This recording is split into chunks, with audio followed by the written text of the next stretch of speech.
Boa noite, igreja, paz do Senhor, amém? Eu acho que depois dessa encenação a gente já podia até ir embora, porque a gente já entendeu o que a gente tem que fazer, né?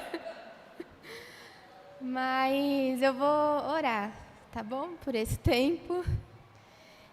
Deus, nós somos gratos ao Senhor, porque a gente tem um espaço para chamar de nosso, de nos reunirmos, de poder cantar louvores ao Senhor, poder meditar na Tua Palavra. Obrigada, Senhor, porque o Senhor se apresentou a nós e por isso nós podemos responder em amor ao Senhor.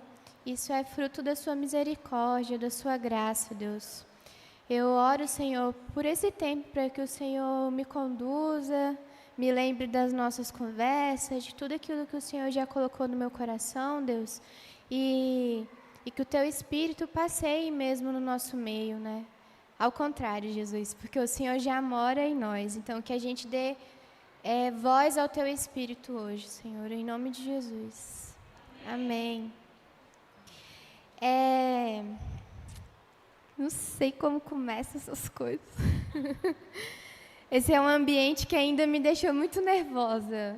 Mas eu estou muito feliz de estar aqui, porque essa é a minha casa mesmo, né? Por mais que eu tenha feito da minha casa muitos outros lugares também, é bom estar aqui sempre, né? E eu queria começar contando para os irmãos um pouquinho do que a gente está vivendo na missão. Acho muito importante, né? Porque assim como hoje a gente lê as cartas de Paulo, né? Do que os apóstolos estavam vivendo, e isso enche o nosso coração de fé, de coragem. É bom a igreja acompanhar aquilo que a gente está vivendo. Eu lembro que no final do ano passado eu vim aqui e falei que esse ano para a nossa base seria um ano de treinamento de missionários, né? E desde o começo do ano, de fevereiro, a gente tem rodado uma escola que se chama Escola de Treinamento e Discipulado, com pessoas que têm ouvido a Deus sobre missões. Então, elas dispõem de 5 meses da sua vida para estar entendendo aquilo que Deus tem queimado no coração delas. E a gente terminou, tem uma semana, o tempo teórico da escola, onde essas pessoas tiveram aula de vocação, destino, família, missões transcultural, graça, pessoa e caráter do Espírito Santo, pessoa e caráter de Jesus. Enfim, foram vários temas onde a gente se aprofunda, né, naquilo que é a base da nossa vida cristã e também tenta entender um pouquinho daquilo que Deus está colocando no coração delas. Então, a gente caminha com essas pessoas em discipulado, a gente gasta tempo com elas, orando, olhando para a história delas, vendo aquilo que foi quebrado e que Deus está querendo trazer luz. Enfim, foi um tempo muito, muito, muito precioso assim, para nós como missão. E na próxima semana agora, na quarta-feira, começa o tempo prático da escola, que é onde a gente proporciona uma plataforma para esses alunos, para eles aplicarem tudo aquilo que eles aprenderam durante esse tempo e se desafiarem a estar na frente das coisas, dos eventos. Então, a gente dá oportunidade para eles pregarem, para eles ministrarem para as pessoas, para dirigir culto. A gente ensaia teatro com eles. A gente faz evangelismo de rua, a gente faz tudo o que tiver para fazer. A gente faz comida, a gente limpa, a gente faz tudo. E a gente estava se preparando para ter esse tempo na Colômbia. Não sei se os irmãos acompanharam, eu tento sempre ficar mandando, né, postando nas redes sociais. Então, a gente estava muito animado, tinha gente já que baixou o Duolingo no celular para aprender espanhol, estava só escutando música em espanhol. E eu marquei reunião com o líder da Jo com Letícia. Então, a gente estava com o nosso planejamento todo fechadinho, só dando os passos de fé. Só que Deus, ele já tinha os seus planos, né? Já tinha os seus caminhos. E foi muito interessante, porque eu vou até contar esse testemunho assim, para que os irmãos entendam como que Deus né? Sabe das coisas. Que até hoje eu fico assim, meu Deus, Deus já estava avisando a gente que isso ia acontecer, né? a gente tem um momento de intercessão na base 2 vezes por semana, onde a gente busca o coração de Deus sobre povos, nações, sobre a nossa comunidade. E aí, uma das alunas da escola, em um desses tempos, teve uma visão onde ela estava sendo tomada por lama. E ela não entendia, mas ela falou que se sentia sufocada e era um sentimento muito ruim, assim. Aí nós oramos por isso, mas ninguém entendeu, né, o porquê daquela sensação, né? E aí a gente vê hoje tudo que está acontecendo no Rio Grande do Sul, né? E a gente entende que a gente precisa mudar a nossa rota, e nós já mudamos. Então, nós não vamos mais para a Colômbia, a gente vai passar 40 dias servindo o Rio Grande do Sul. A gente vai juntar tem 4 bases da Jocum lá, estabelecidas. Uma dessas bases foi totalmente submersa pela água também, então eles perderam tudo que eles tinham, né? Como muitos. Mas eles foram acolhidos por uma igreja batista, estão sendo cuidados, e a Jocum Nacional, ela tem se movido para estar lá também. Então, a gente entende que a gente precisa fazer parte desse movimento. Dia 4 de junho, a gente vai estar saindo, temos uma passagem comprada, e a gente está se movendo, né? Eu postei no grupo para os irmãos. Quem quiser fazer parte desse tempo também, nos enviar. Ainda dá tempo, a gente tem um desafio financeiro que chega em torno de 14 mil reais. É isso, 14 mil reais e algumas coisas que a gente precisa, né? Então, tem algumas pessoas da nossa equipe que não tem galocha ainda, porque vai precisar, luva, blusa de frio, a Cláudia até me entregou umas que ela lembrou. E a gente está se movendo para arrecadar essas coisas e poder estar lá também seguros, né? A gente ganhou hoje uns remédios, enfim. Então, cada coisa que chega vai aquecendo o nosso coração para estar ali, né? Mas eu vou sempre ficar postando para os irmãos acompanharem, se tiverem mais dúvidas.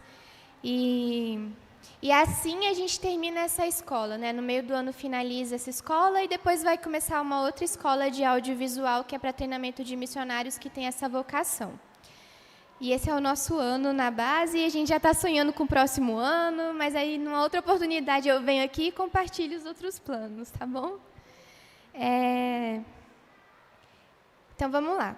Durante esse tempo da escola, eu fui desafiada a levar uma aula para os meninos sobre chamado e vocação.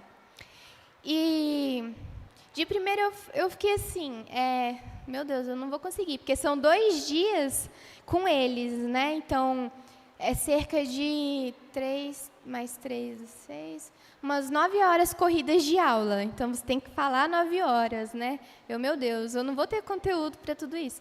Mas aí, o Senhor foi construindo as coisas comigo e deu certo. E Ele me desafiou também a transformar isso numa pregação. Então, a gente vai hoje pensar um pouco sobre chamado e vocação.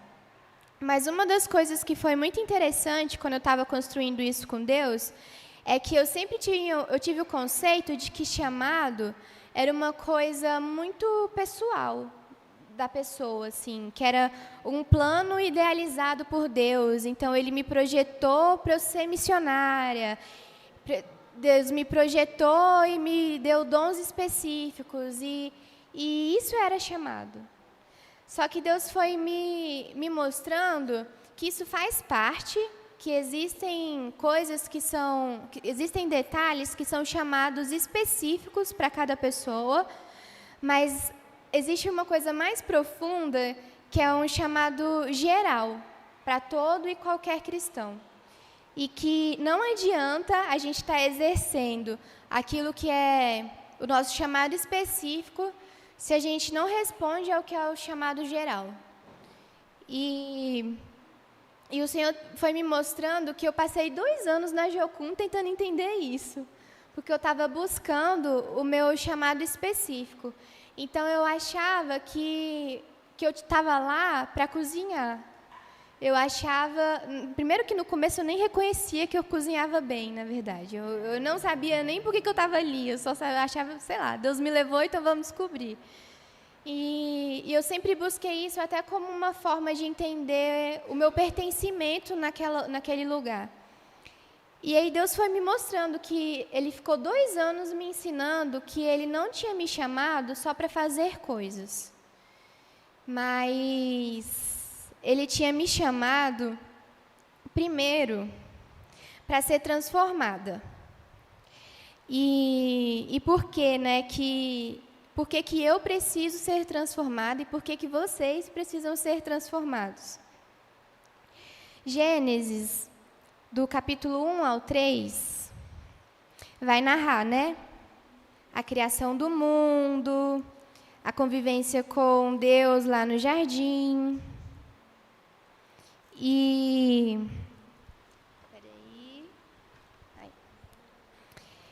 E vai narrar o começo mesmo da nossa história, né? Da história de Deus também. Não da história de Deus, porque Deus sempre existiu, mas o começo da nossa história com Deus. E a gente conhece a história, a gente sabe que o ser humano ele foi criado à imagem e semelhança de Cristo. E que ele tinha ali livre acesso ao Senhor, ele convivia com Deus, Deus chegava no entardecer para se relacionar. E tudo isso era uma vida abundante, porque foi para isso que nós fomos criados, para desfrutar de relacionamento com Deus e dessa vida abundante que a gente cantou aqui, né? Agorinha. Até que em Gênesis 3, no versículo 22, fala assim: Então disse o Senhor Deus: Eis que o homem se tornou como um de nós, conhecedor do bem e do mal. Assim que não estenda a mão e tome também da árvore da vida, e coma e viva eternamente. Então, esse versículo fala que aquilo que era criado, a imagem e semelhança de Deus, ao comer do fruto, ele passa a ser conhecedor não só do bem, mas também do mal. Então, dentro do homem agora, existe uma dualidade entre aquilo que é bom, porque é a imagem e semelhança de Deus. Então, aqui a gente já entende que não existe nada que é bom no ser humano que não venha de Deus. Né? Não existe bondade que não seja reflexo daquilo que é o Senhor. Mas agora também existe dentro de nós uma dualidade entre o bem e o mal. Porque ao desobedecer o chamado do Senhor, nós ficamos conhecedores daquilo que é mal. E isso fica muito claro em Gálatas 5.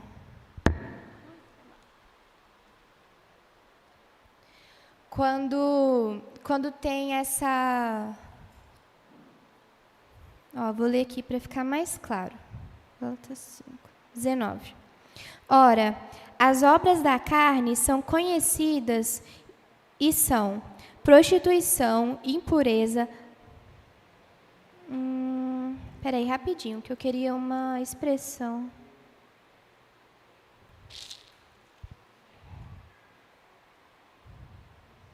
Aqui, vou começar do 16. Digo, porém, andai no Espírito, e jamais satisfareis a concupiscência da carne, porque a carne milita contra o Espírito, e o Espírito contra a carne, porque são opostos entre si, para que não façais o que porventura seja do vosso querer. Mas, se sois guiados pelo Espírito, não estáis sobre a lei. Ora, as obras da carne são conhecidas e são prostituição, impureza, lascívia, idolatria, feitiçarias, inimizades, porfias, ciúmes, iras, discórdias, dissensões, facções, invejas, bebedices, glutonarias e coisas semelhantes a essa, a respeito das quais eu vos declaro, como já outra hora vos preveni, que não herdarão o reino de Deus os que tais coisas praticam. Mas o fruto do Espírito é amor, alegria, paz, longanimidade, benignidade, bondade, fidelidade, mansidão e domínio próprio. Contra essas coisas não há lei. Esse texto ele deixa claro essa militância, né? Então, agora, depois que a humanidade desobedeceu a Deus, e isso ainda está presente na nossa vida, quando acontece uma situação e a gente vai responder a elas, o nosso ser ele fica em xeque. Se eu respondo com bondade ou com maldade. Se eu respondo com mansidão ou com agressividade. Se eu me controlo ou se eu dou vazão àquilo que é as minhas inclinações. E desde que Adão e Eva pecaram, e existe essa dualidade, a gente está sempre escolhendo aquilo que leva à vida e aquilo que leva à morte. De maneira inconsciente, isso acontece dentro da gente. E aí as nossas relações são afetadas, a maneira com que a gente se relaciona com Deus foi afetado, a maneira que a gente se enxerga foi afetado, a maneira com que a gente se relaciona com esse mundo é afetado. E aí fica esse primeiro chamado do Senhor, né? Para que a gente volte à imagem e semelhança. Para que a gente busque aquilo que foi deturpado pelo pecado. Então, a gente precisa sempre estar se relacionando com Deus para a gente entender quais que estão sendo as nossas inclinações. Porque, às vezes, o nosso querer, ele está tão grande já dentro da gente que a gente não consegue fazer essa separação. Será que os meus caminhos têm sido caminhos de morte ou caminhos de vida? E se a nossa vida com Deus, né, ela não nos desafia a sermos transformados e isso resultar em caminhos de vida, a gente não está respondendo ao Senhor, né, aquilo que Ele tem nos chamado. Romanos 8, 29. Aqui. Várias marcações.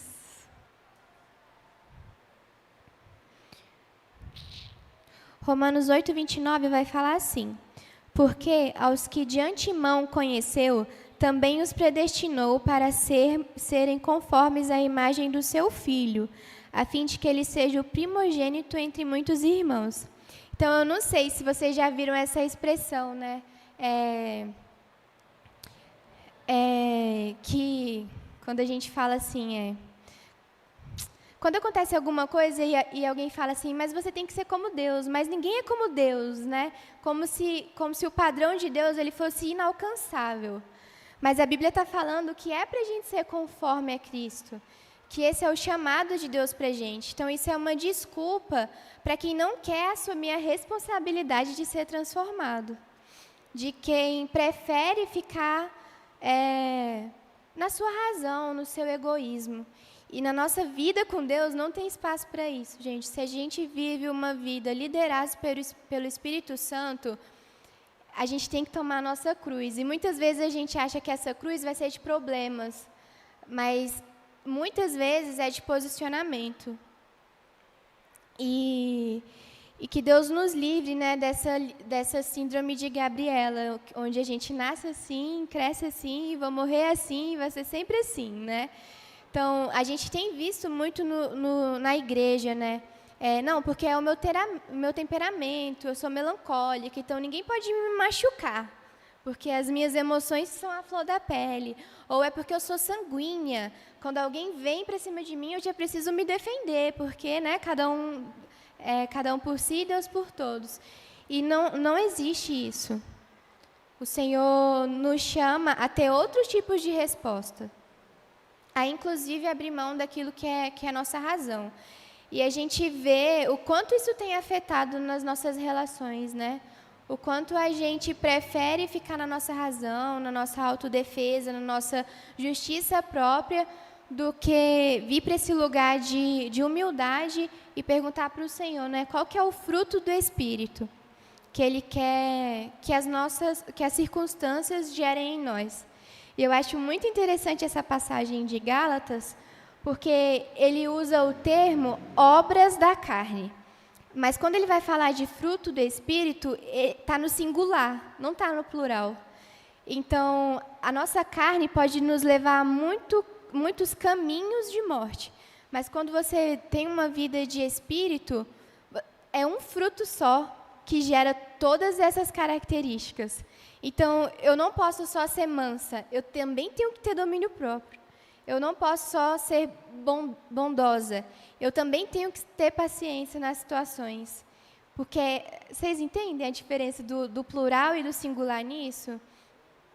É o Senhor falando que não está bom só se contentar com uma coisa, mas esse crescimento ele tem que ser contínuo, né? Que tem que ser completo, tem que ser pleno, tem que ser a imagem de Jesus, aquilo que Jesus é. Então, esse é o nosso primeiro desafio, se a gente quer viver uma vida com Deus, é a primeira resposta que a gente tem que dar para o Senhor. Deus, eu aceito o seu chamado de viver uma vida de transformação contínua. Tem um texto que eu gosto muito também, que eu acho que é um provérbio, que a vereda do justo é como a luz da aurora, que vai brilhando cada vez mais até ser dia perfeito, né? E eu fico pensando nisso, que essa beleza que vai sendo gerada no justo, né? Que hoje ela brilha mais um pouquinho, depois ela brilha mais um pouquinho, até ela ser dia perfeito. Então, não é só ser um dia bonito, é ser um dia perfeito, assim como Jesus é. Então, esse é o nosso primeiro chamado. O segundo chamado que a gente tem que responder ao Senhor é de sermos testemunhas de Cristo. O que é ser testemunha de algo? Eu tenho água.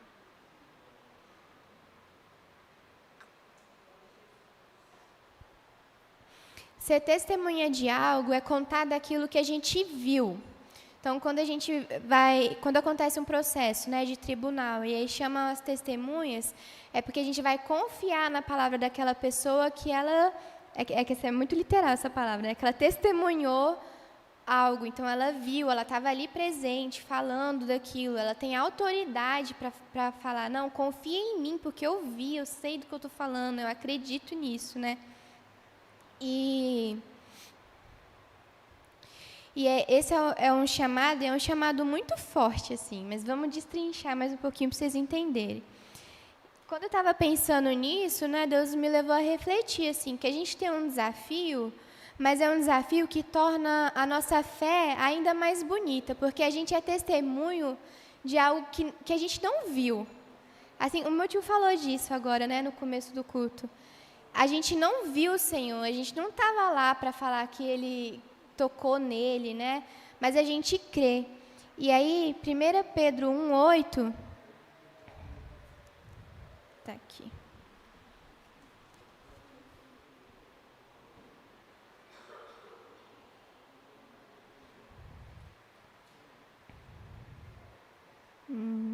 Aqui, ó.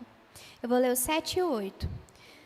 Uma vez confirmado o valor da vossa fé, muito mais preciosa do que o ouro perecível, mesmo apurado por fogo, redunde em louvor, glória e honra na revelação de Jesus Cristo, a quem, não havendo visto, amais, no qual, não vendo agora, mas crendo, exultais com alegria indizível e cheio de glória, obtendo o fim da vossa salvação, da vossa fé, a salvação da vossa alma. Então, Pedro aqui, ele vai falar, né, que ainda mais precioso do que o ouro que perece é essa relação com Deus que acontece por meio da fé, onde a gente confia naquilo que a gente não vê, mas fé é essa convicção, né? Então, a gente não vai ser testemunho de algo que a gente fala assim, não, eu vi ele ressuscitou ali no terceiro dia, mas é crendo na nossa vivência com Deus, na nossa história com Deus, que acontece por meio do nosso relacionamento com Deus, por meio da nossa fé. Então, eu não preciso ver para ter certeza, mas eu preciso me relacionar para que aquilo gere raízes em mim ao ponto de eu conseguir testemunhar com autoridade. E isso é interessante, né? Eu fiquei lembrando de como isso se aplica na nossa vivência, né?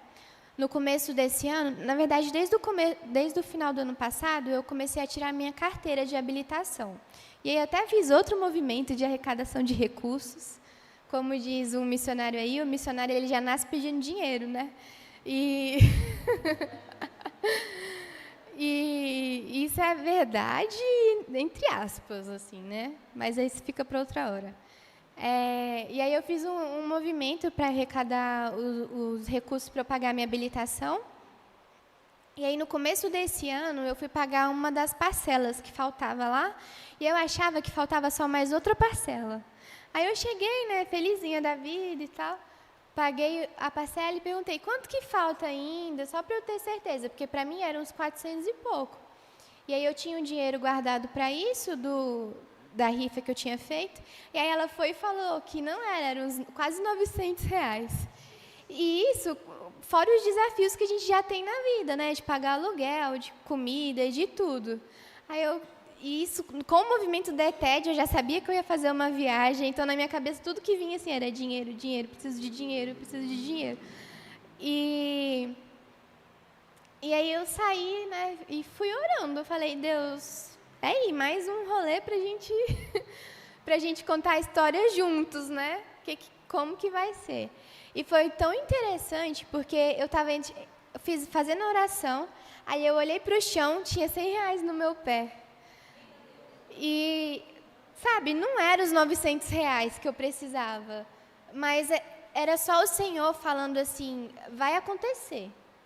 De algum lugar você vai conseguir pagar isso, né? Porque eu estou te vendo. E essa minha experiência com Deus testificou no meu coração sobre um Deus que me vê, um Deus presente. E aí hoje eu consigo dar testemunho disso, porque é a minha história. Então, quando eu chegar, né, e acontece demais, lá na base alguém chega, tá, ali não tem dinheiro, não sei o quê, eu posso gerar essa certeza no coração daquela pessoa que Deus é um Deus que provê, porque eu sou testemunha disso. Né? Já tem 4 anos que eu estou vivendo essa vida de missões e são muitas histórias onde eu precisava de dinheiro e Deus né, fez eu consegui pagar minhas coisas, né? E isso é ser testemunha, falar de uma coisa que você tem autoridade para viver. Não é eu escutei de alguém, isso é muito diferente. Eu escutei uma história, não, eu vivi isso com Deus. E isso, gente, ninguém vai poder fazer por você. O pastor da igreja não vai poder criar histórias com você sobre a sua vida com Deus. Você vai poder vir ao culto, ser alimentado da palavra, voltar, viver sua semana, para o próximo culto você ser alimentado da palavra de novo. Mas isso não é vida com Deus. Vida com Deus é quando a gente tem nossas histórias, é falar que Deus é por mim.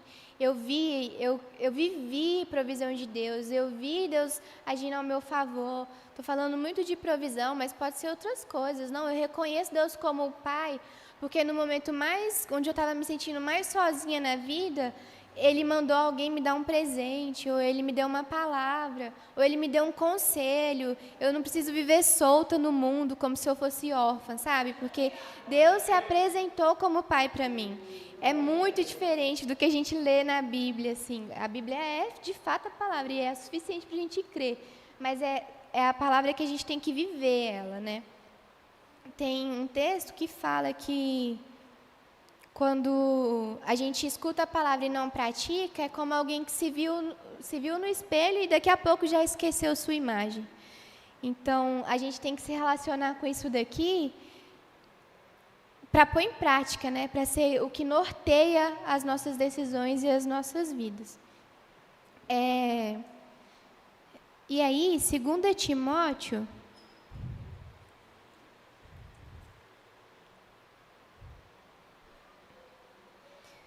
2 Timóteo, capítulo 1, do 8 ao 12, vai falar assim: Não te envergonhes, portanto, do testemunho de nosso Senhor, nem do seu encarcerado, que sou eu.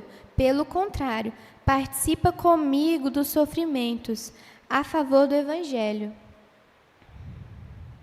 segundo o poder de Deus, que nos salvou e nos chamou com santa vocação, não segundo as nossas obras, mas conforme a sua própria determinação e graça que nos foi dada em Cristo Jesus, antes dos tempos eternos, e manifestada agora pelo aparecimento do nosso Salvador Cristo Jesus, o qual não só destruiu a morte, como trouxe à luz a vida e a imortalidade, mediante o Evangelho, para o qual eu fui designado pregador, apóstolo e mestre. E por isso estou sofrendo essas coisas. Todavia não me envergonho, porque sei em quem tenho crido. E estou certo de que Ele é poderoso para guardar o meu depósito até aquele dia.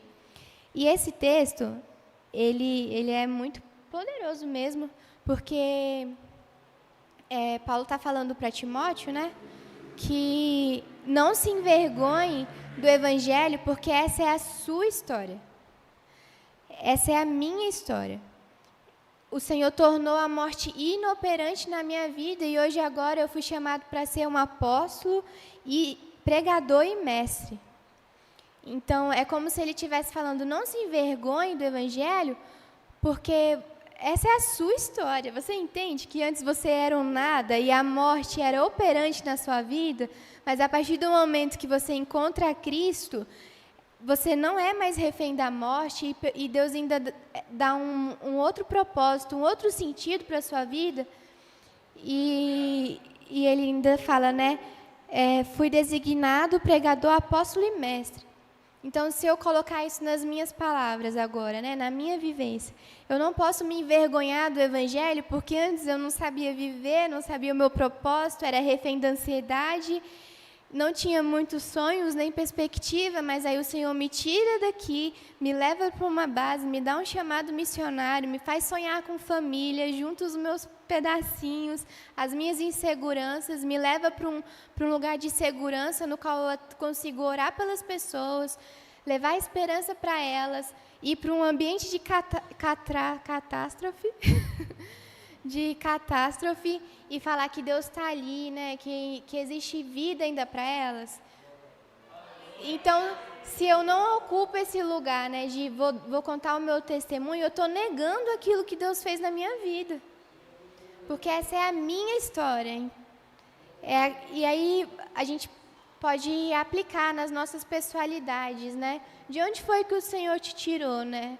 Aonde que a morte era operante na sua vida, mas agora ela não é, porque o Senhor trouxe vida para esse lugar.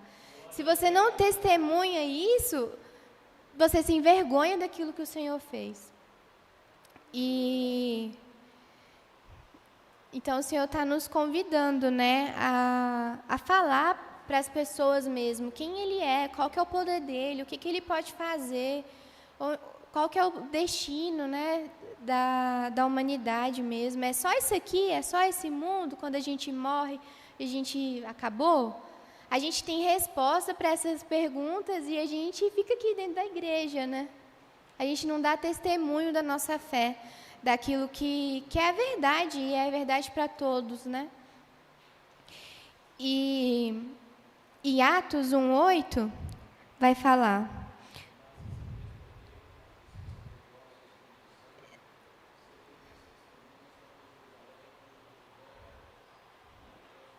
Amém. Agora eu vou falar alto para todo mundo ouvir. Mas recebereis poder ao descer sobre vós o Espírito Santo, e sereis minhas testemunhas, tanto em Jerusalém, como em toda a Judéia e Samaria, e até os confins da terra. Só que aqui, o termo testemunha no original, e aí foi o Silas que me ensinou isso, porque, né, ele é teólogo, ele tem as palavras, mas é porque é profundo, né? O termo testemunha aqui, a tradução dele, o sinônimo é mártire.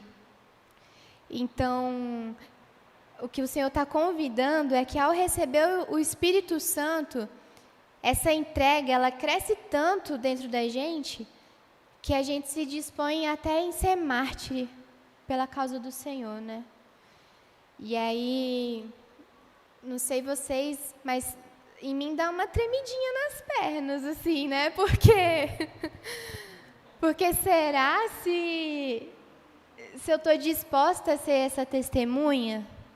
A gente não abre mão nem do nosso tempo, a gente põe dificuldade para o serviço na igreja, a gente põe dificuldade para discipular os nossos filhos. Eu não tenho filho ainda, né? Mas a gente vê como é desafiador, né? Na rotina de cidade grande, a gente estabelecer as prioridades. Será se eu conseguiria ser testemunha do Senhor a ponto de ser mártir? O Senhor tem falado muito com Silas, né? Eu vou compartilhar, porque aí os irmãos podem até estar em oração pela gente aí. Sobre Cuba. E aí eu fico assim, né? Já. Porque a primeira resposta que me vem à mente é assim, não, Deus, eu vou. Mas eu não sei o custo desse ir, entende? Será que eu vou ficar um mês lá e aí quando as coisas começarem a dificultar muito, eu vou falar, não, é melhor voltar para Brasília, para casa da minha mãe? Ou eu persevero e busco o Espírito Santo para que ele me encha dessa convicção, dessa certeza, desse poder, a ponto de eu me dispor a ser um mártir mesmo pela causa do Senhor, né? Pensar no Rio Grande do Sul agora. Hoje a gente estava conversando com os amigos. Primeira coisa que as pessoas falam para a gente, vocês estão doidos? Vocês vão para o olho do furacão. Aquele lugar não está seguro ainda não.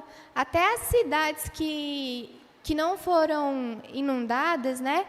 O solo ele está meio, não está confiável. Tem alguns lugares que está sedimentando. Vocês vão mesmo para lá? O Senhor está chamando a gente para lá.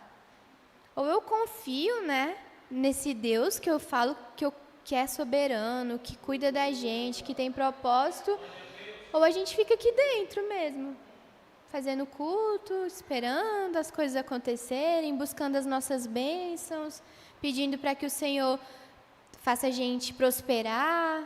E quando Ele prospera também, o que a gente faz com esse dinheiro? Será se volta para o reino dEle ou fica nas nossas contas? Tudo isso, essas ações práticas, é dar testemunho de quem Deus é.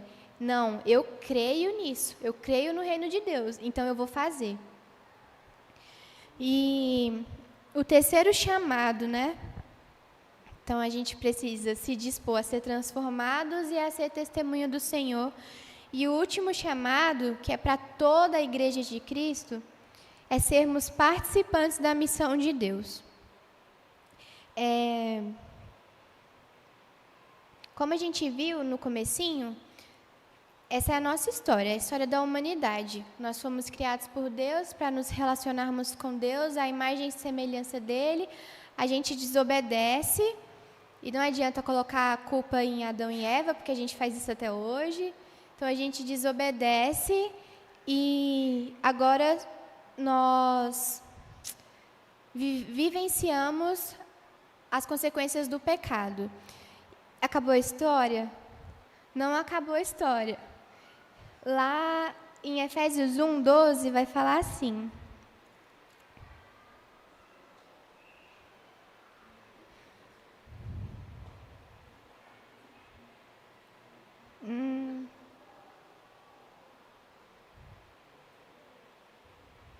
Deixa eu só ver se é esse texto mesmo, gente. Ah, achei. Eu vou ler do 9 ao 12. Desvendando-nos o mistério da sua vontade, segundo o beneplácito que pusera em Cristo, de fazer convergir nele, na dispensação da plenitude dos tempos, todas as coisas, tanto as do céu como as da terra. Nele, digo, nós qual fomos também feitos herança, predestinados segundo o propósito daquele que faz todas as coisas conforme o conselho da sua vontade, a fim de sermos para o louvor da sua glória, nós os que de antemão esperamos em Cristo. O versículo 9 é o versículo-chave do texto, né? Desvendando-nos o mistério da sua vontade, 9 não, o 10.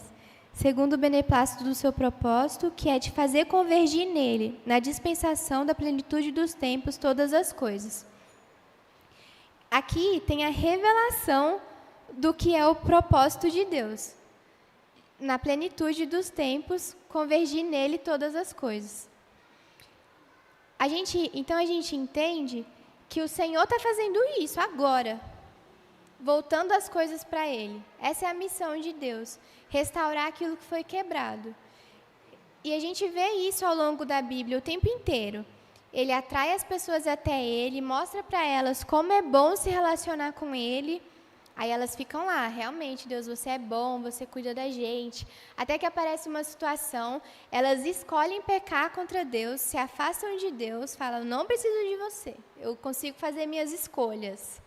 Dá esse grito por independência, né? Não, Deus, você não é bom o suficiente para me aconselhar, seus caminhos não são tão bons.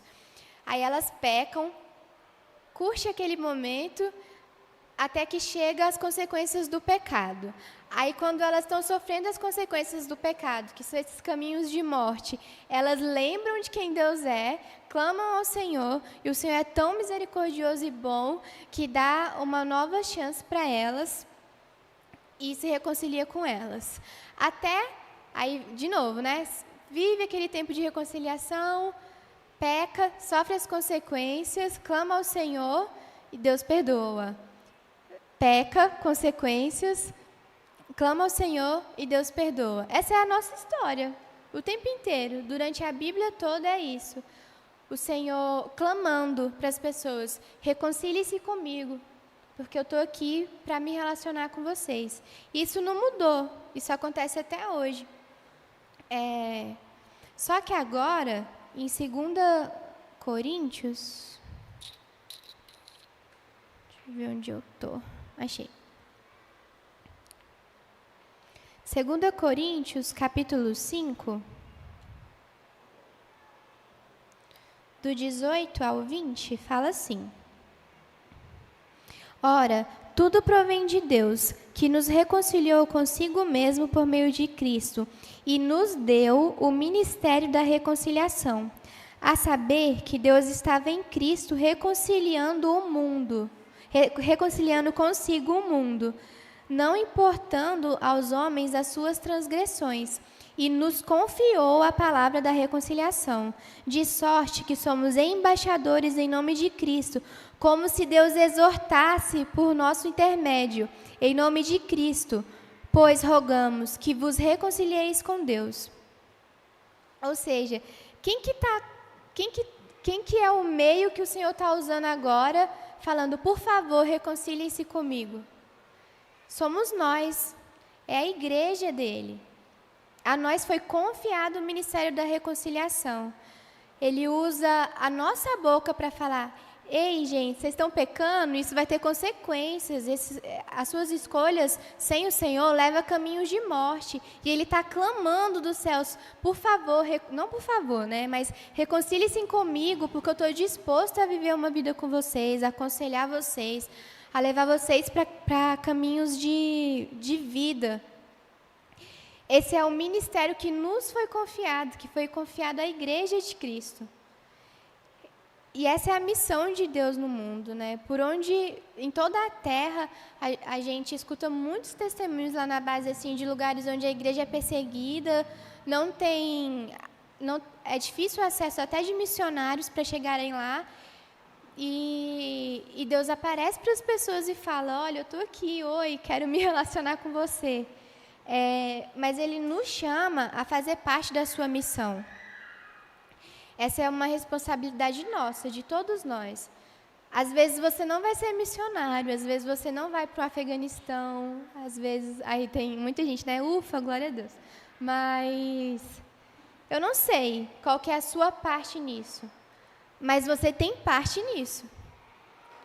E a gente precisa se posicionar, irmãos. O Evangelho não é sobre a gente, né? Sobre Deus nos abençoar, sobre a gente. Acho que a gente tem usado Deus, essa é a palavra, sabe? Muitas vezes a gente se relaciona com Deus para usar Ele, usar o poder dEle, aquilo que Ele pode fazer por nós. Nunca é, Senhor, o que eu posso fazer por você, né? Não que o que a gente faça conquiste algo em Deus, mas como em resposta mesmo, de gratidão àquilo que Ele conquistou para nós, né? E para a gente ir terminando, João 21, 15. João 21, do versículo 15 ao 19. Depois de terem comido, perguntou Jesus a Simão Pedro: Simão, filho de João, amas-me mais do que os outros? Ele respondeu: Sim, Senhor, tu sabes que te amo. Ele lhe disse: Apacenta os meus cordeiros. Tornou a perguntar-lhe pela segunda vez: Simão, filho de João, tu me amas? Ele respondeu: Sim, Senhor, tu sabes que te amo. Disse-lhe Jesus: Pastorei as minhas ovelhas. Pela terceira vez, Jesus lhe perguntou: Simão, filho de João, tu me amas? Pedro entristeceu-se por ele ter lhe dito pela terceira vez: Tu me amas? E respondeu-lhe: Senhor, tu sabes todas as coisas. Tu sabes que eu te amo. Jesus lhe disse: Apacenta as minhas ovelhas. Em verdade te digo que, quando eras mais moço, tu te cingias a ti mesmo e andavas por onde querias. Quando, porém, fores velho, estenderás as mãos e outro te cingirá e te levará para onde não queres. Esse texto chega a ser engraçado um pouco, porque Jesus fica ali provocando Pedro, né? Você me ama? Então, se você me ama, apacenta as minhas ovelhas. E até que gerou essa tristeza, né? Mas é o Senhor perguntando ali para Pedro: se você me ama, então faz aquilo que é importante para mim. É Jesus revelando o seu coração ali para Pedro. O meu coração é gente. Tudo que tem no coração, tudo também não posso afirmar isso, mas o coração do Senhor, ele se move por pessoas. Então, se ele está falando ali para Pedro: se você me ama, cuida daquilo que é importante para mim. Cuida de pessoas, das minhas ovelhas, das ovelhas perdidas. Até que ele desenvolve o texto e fala, né, que quando você era mais moço, tu te cingias a ti mesmo, ou seja, você tomava as suas próprias decisões. Mas agora que você é adulto, não é mais assim. Isso é engraçado se a gente for parar para pensar, porque a gente vive num sistema onde, e não que seja de todo errado, mas quando a gente cresce, a gente busca essa maturidade para tomar as nossas próprias decisões, né? A independência. Mas o que Deus está falando aqui é: se você está buscando maturidade espiritual, quanto mais maduro, mais dependente de mim você vai ser. Quanto mais maduro, mais eu que vou guiar os seus caminhos. Não é você que vai decidir para onde você vai, sou eu. A ponto de quando fores velho, estenderão as mãos e te cingirá. Tem muita gente que fala, muita gente não, o texto fala, disse isso para significar com que gênero de morte Pedro haveria de glorificar a Deus. Então, Jesus estava revelando para Pedro como que ele ia morrer por amor a Cristo. Ou seja, nem na morte dele ele teve direito de escolha, entendeu? A gente não tem mesmo, mas tipo assim, sabe, ele não ia ser enterrado, ele não ia estar com a família dele, ele ia perder tudo, ele ia morrer pelo Senhor. Maturidade no mundo cristão é isso. É quanto mais maduro, mais dependente do Senhor a gente é. E é o Senhor falando, né, que obediência é para adulto, não é para menino. Obediência é para quem tá disposto a seguir o Senhor mesmo. E é forte isso, né? Porque a gente perde o nosso direito de escolha, que talvez é o que a gente mais quer ter nessa vida. Aí é o Senhor falando, se você quer ser maduro, se você quer crescer, perca isso. Deixe que eu guie seus caminhos.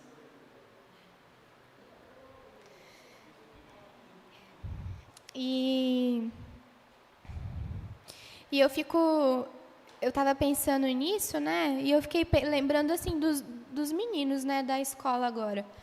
Porque às vezes o tempo ele vai roubando algumas verdades, né, do nosso coração, assim. A gente chega respondendo a Deus com muita facilidade, mas aí a gente vai viver na vida, as coisas vão ficando difíceis e tal, e aí algumas coisas vão perdendo a força, né, dentro do nosso coração. E foi tão interessante porque a gente estava vivendo esse processo, né, de preparar para o prático, para a Colômbia. E primeiro que a gente tem um casal na nossa de alunos, onde a aluna, né, do casal, ela está grávida. Quando eles estavam se mudando, primeiro que Deus falou com eles, eles largaram tudo mesmo, né? Saíram dos seus empregos, os dois. Ela não queria muito, mas como ela estava ali com o marido dela, eu vou, porque Deus está falando comigo. Aí ela falou isso pra gente. Eu vou ficar aqueles 5 meses, ele vai ver que não é tudo isso, depois a gente volta para casa. Aí agora tá assim, não, Deus, faz a sua vontade. Ai, graças a Deus, né? E a gente estava se planejando, né, para ir para a Colômbia, e ela não tinha a vacina da febre amarela. E aí a gente já ficou assim, né? Como que eu levo uma grávida para o meio... Primeiro de tudo, como que eu levo uma grávida para trabalhar com indígena e com ribeirinho, no meio do nada? Se essa mulher passar mal, o que a gente vai fazer com ela? Você vai poder orar e tomar chazinho, né? Que vai ser o que a gente tem. E o nosso coração, assim, de liderança era isso. O dela era, bora. Deus está falando comigo, vamos embora. E a gente, você está doido? A gente não pode fazer isso com você. E ela, tá, vocês vão decidir, mas se vocês entenderem com Deus que é para a gente ir, eu vou, porque Deus sabia que eu ia ficar grávida. Não é possível, né, que Deus vai me levar para acontecer alguma coisa. E se acontecer, eu confio no Senhor. Aí a gente, né, como liderança da escola, entendeu entendeu primeiro as palavras que Deus tinha dado para a gente, né, desde essa visão. E também Deus estava falando muito sobre família, sobre cuidado com família. Então a gente viu que a gente precisava mudar os nossos planos. E foi tão interessante porque, assim, quando a gente foi passar a nossa decisão para eles, ela tinha falado que Deus já tinha falado com ela. E as meninas, que são meninas que eu estou falando aqui, de 18 e 20 anos, e uma de 25, falaram para a gente que Deus também já tinha falado com elas que ia mudar a rota e que elas iam para o sul. E aí eu perguntei para elas, né, e como que está o coração de vocês com isso? Está frustrado, né? Vocês estavam tão animadas para irem. Tem uma dessas adolescentes que sonha com índio desde a vida dela toda, assim. Então, a gente sabe que ela tem chamado para trabalhar com indígenas. E ela estava muito animada. Eu perguntei para ela, não, Deus falou com a gente tem que ir para lá. Sabe, uma disposição de uma menina de 20 anos, assim, para ser guiada por Deus, que a gente só falou assim, beleza, então, né, vamos embora para o olho do furacão, né? E eu fico pensando nisso, né, nessa maturidade de ser guiado para o Senhor. Essa é a resposta que Deus quer da gente. Então, eu não sei, irmão, como que você vai se envolver, se você acha que você já tem se envolvido. Mas existe uma parte na missão de Deus que é sua. Que o Senhor quer que você se posicione e fale, não, Deus, eu vou fazer isso. E eu não posso dar essa resposta para vocês. Vocês têm que buscar com o Senhor.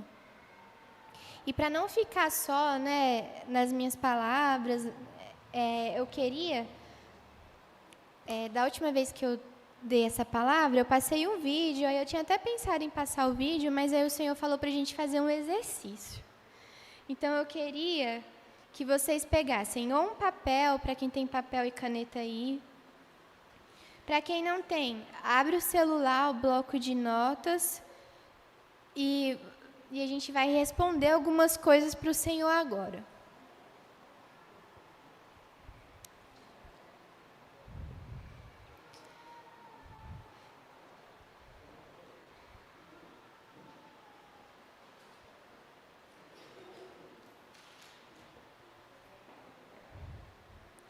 A primeira pergunta que a gente precisa responder para Deus é: aonde eu preciso ser transformado para que os meus caminhos não reflitam morte?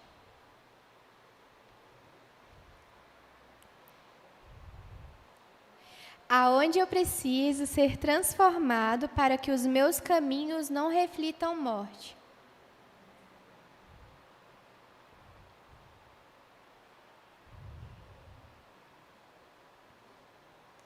Aí vocês podem pensar aí um minutinho a resposta, escreve a resposta e a gente vai para a próxima pergunta.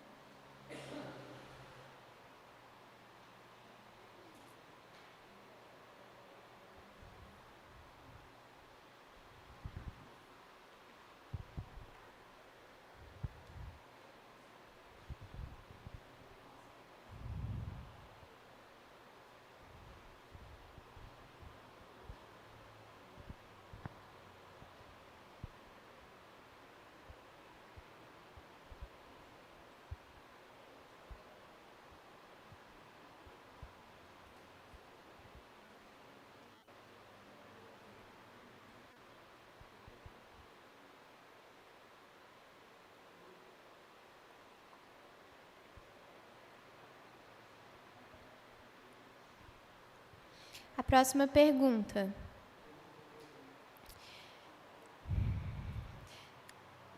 Quais foram as situações que eu fui omisso quanto a dar testemunho de Cristo?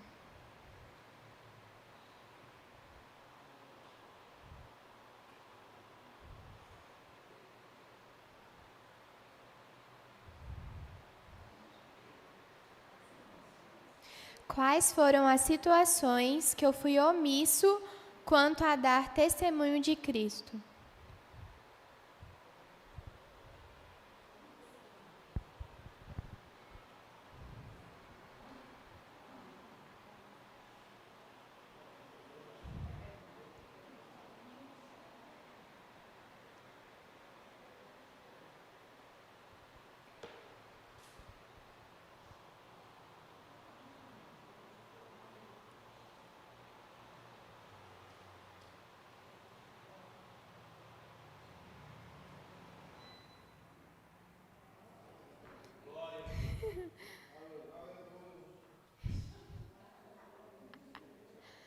Acho que estava incomodando.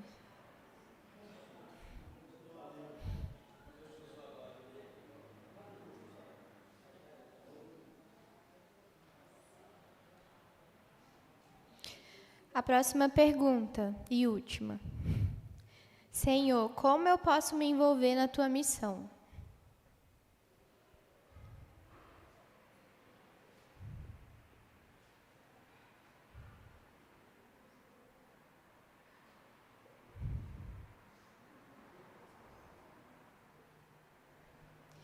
Senhor, como eu posso me envolver na tua missão? E aí a gente tem um desafio agora, que é responder essas perguntas junto com o Espírito Santo, que é para a gente não ser raso nas nossas respostas. Porque obediência é quando a gente responde à voz do Senhor, não quando a gente cria os nossos próprios caminhos. Então, essas respostas não tem que ser a primeira coisa que vem na nossa mente, né? Aquilo que é mais fácil para a gente, aquilo que é mais óbvio. Mas é aquilo que o Senhor está convidando a gente a viver, a responder. E aí, eu não combinei, mas acho que vai ser legal se o Ministério de Louvor cantar uma música. Pode ser? E aí, enquanto eles cantam, a gente fica sentadinho mesmo, achando essas respostas junto com Deus.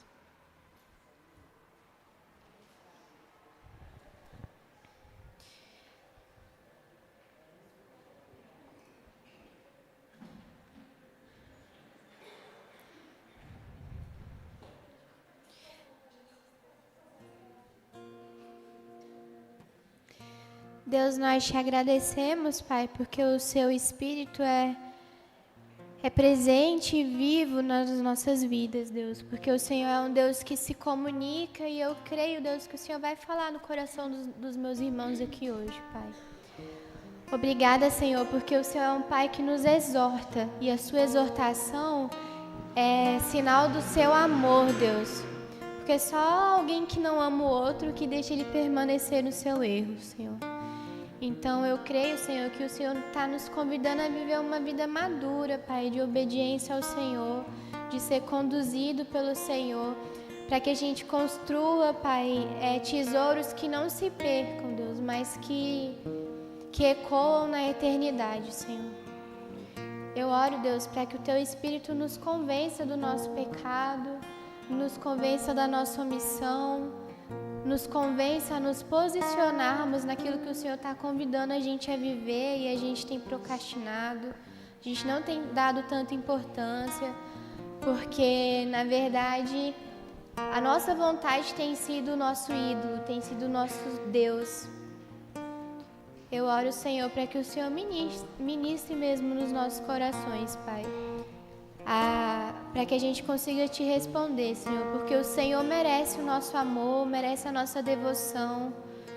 O Senhor é grande e soberano e é quem nos sustenta, Deus. Sem o Senhor a gente não teria nem vida e às vezes a gente vive como se a gente fosse dono das nossas vidas, Senhor.